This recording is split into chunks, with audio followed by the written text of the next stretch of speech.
Hi everyone, welcome back to the channel. Today we're going to share a little bit about what we do on our first day on a ship, the embarkation day.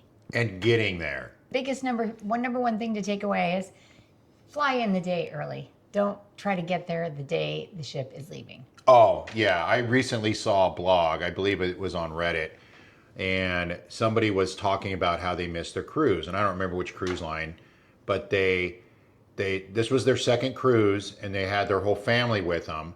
And they, for some reason, thought that they were going out of Canaveral because that's where they had gone out before. Well, apparently their cruise, I believe it was at Everglades down in Fort Lauderdale. And they flew in that morning and they had no problems, got in the morning of the cruise. However, they could not get down to Everglades in time and had posted this on the blog. It's something to keep in mind if you're able to. Don't run the risk. It's just way too risky, and make sure you know where you're going so that that doesn't happen to you.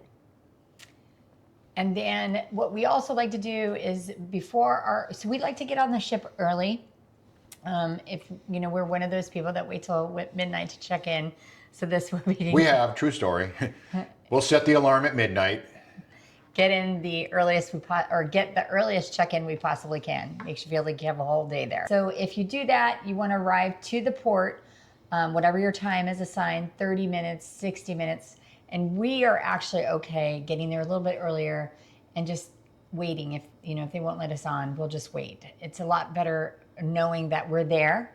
And we can have snacks or water that we brought from the hotel. Or you take your travel cup, your Yeti or whatever cup, and you get your coffee, you get your snacks, you get your breakfast, and we just get there early. You know, we will, if again, using Miami, we'll stay at a local hotel and we'll schedule an early Uber or an early drop off, sometimes at 9:30 in the morning.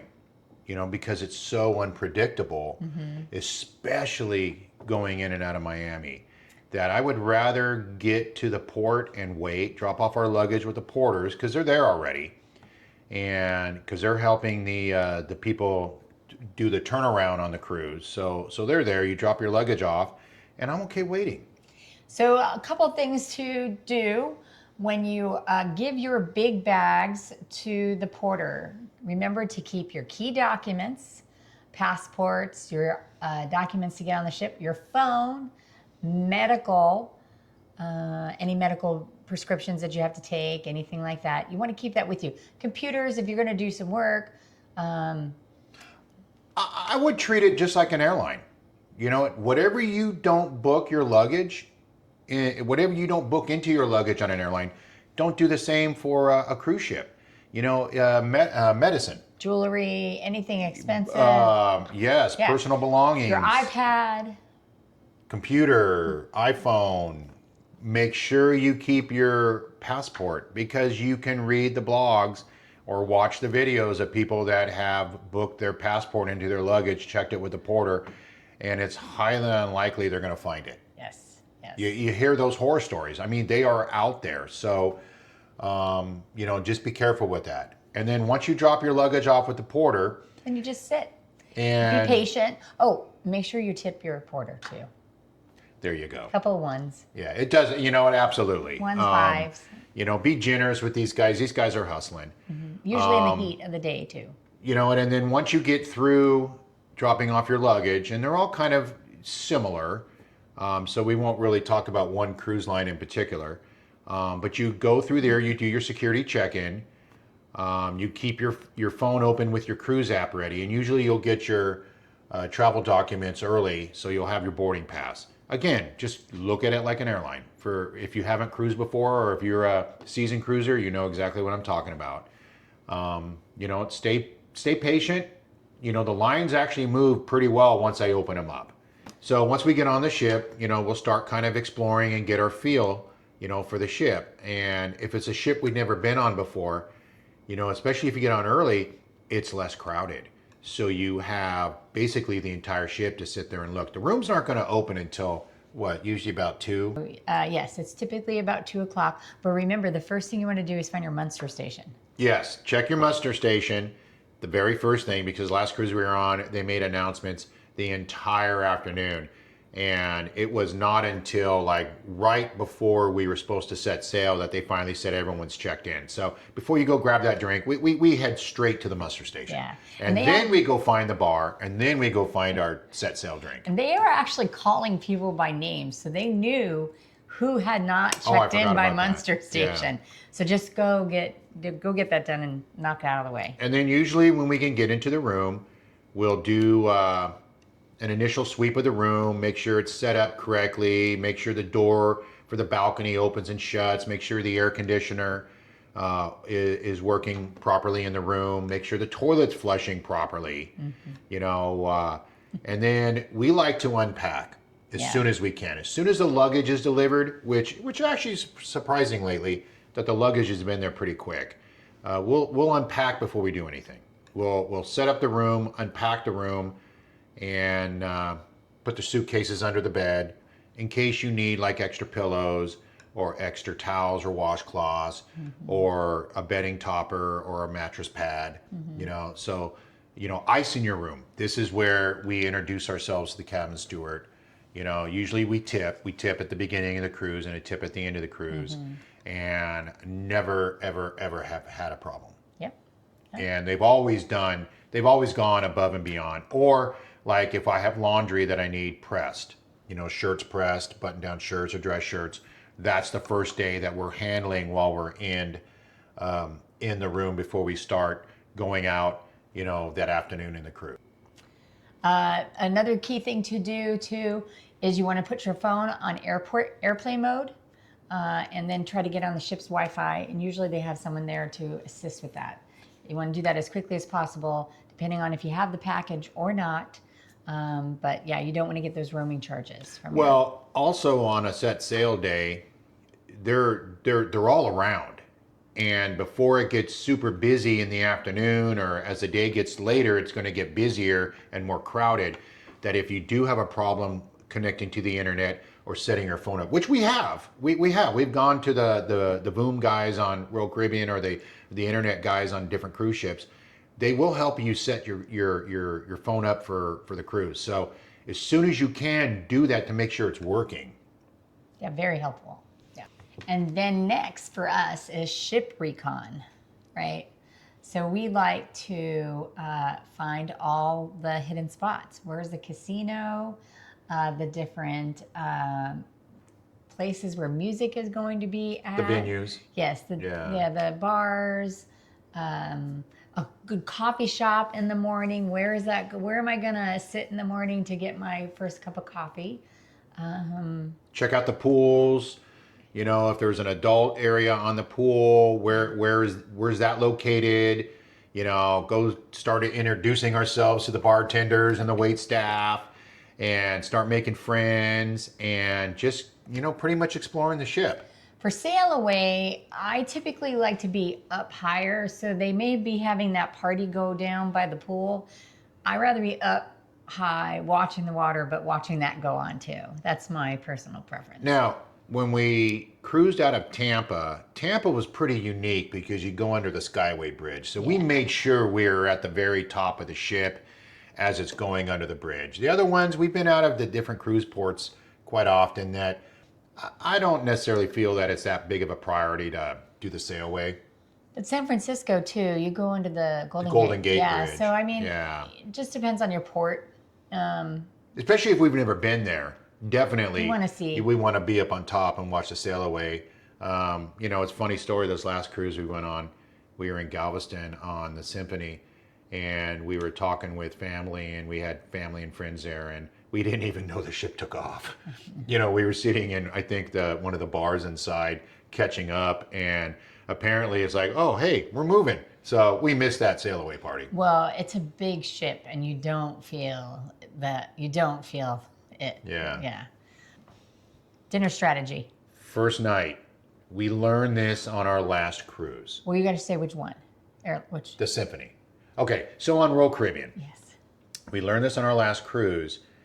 and I don't remember if it was from them, one of the employees, or from another No. passenger that said the first night of the cruise is a great strategy for going to a specialty restaurant Yes. because one, it is discounted, and I believe it's 50%. And if that's not 50%, somebody can correct me. Yeah, I believe it's a or 50% discount. it could be And based on the nobody ship. plans a specialty restaurant the first night because they all go eat at the buffet or they all go eat a big lunch, and nobody's really doing specialty restaurants the first night. So that's been kind of our jam lately, is that we will not like eat a huge lunch, but we will plan a specialty restaurant for a discounted price the very first night. And we don't make reservations ahead of time. We wait for the promotions because, we might change our mind. And, what? And they're also walking around during the cruise.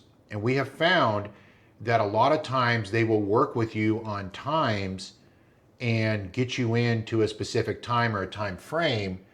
Plus, you still get a discount of some sort. They're still discounting specialty restaurants if they have availability and they're open. Now, this happened to be, we're speaking of Royal Caribbean. Norwegian's a little bit different, and the most recent one would be Margaritaville at Sea that we've sailed They on. have limited specialty restaurants. So, be sure to check with the cruise line, obviously, ahead of time. Then would be night vibes. So, usually the second day at sea, or I'm sorry, your second day is at sea going to your destination. Not always, but. So this is the night, okay, I got on the ship. I'm ready to go. I've had a great meal. I've put away my cabin for the most part, so I don't have to worry about that later when I get into the room. Let's go find some music or disco or dueling pianos or karaoke. Let's go find some Or fun. just find a cool bar with something going on, and if you're with some friends or you're with some family, you meet up. All right, so as the night winds down and we're getting ready for tomorrow, I want to check the app, find out what's going on, because sometimes they may have some type of yoga early, aerobics in the pool, or Zumba classes, or whatever, or maybe just coffee. I'm going to check that app, see what's going on, so this way I can kind of plan my day for tomorrow morning, for the next morning. Let's just recap. Yes, I would say that, make sure you get to the cruise with a comfortable time for you, that you're not going to be stressed out sitting in traffic. Whatever time your boarding time is, whatever slot you have, just make sure you give yourself time if it's a busy cruise port. Just, you don't want to be stressed out to start with. If your driver's stuck in traffic, or there's an accident, or something happens along the way to delay you for an hour or 2 hours, which can and does happen, make sure you give yourself a nice little buffer and a window. So that's number one. What's number two? Muster station.